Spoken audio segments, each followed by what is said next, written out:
రంగారెడ్డి జిల్లా శంకర్పల్లి మోకిల సమీపంలో శ్రీ లక్ష్మీ నరసింహస్వామి ఆలయం వద్ద ప్రైవేటు స్కూల్ బస్సును అతి వేగంగా వచ్చిన టిప్పర్ ఢీకొట్టింది.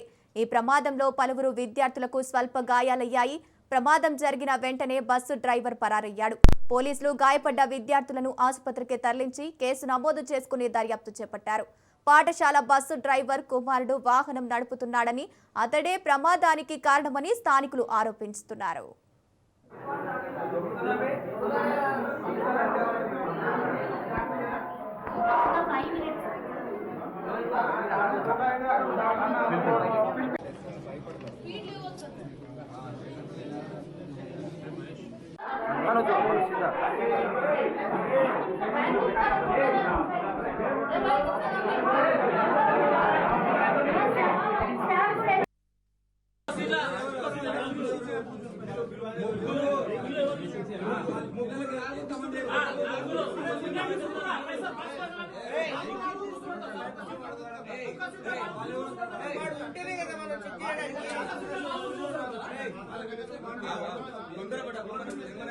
మన పిల్లలకు బాగా జరిగిందని మనం ఏమైనా జరుగుతుంటే నాకు వేరే ఉంటుండే.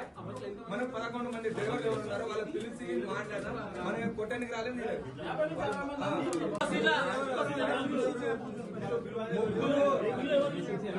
ముగ్గురు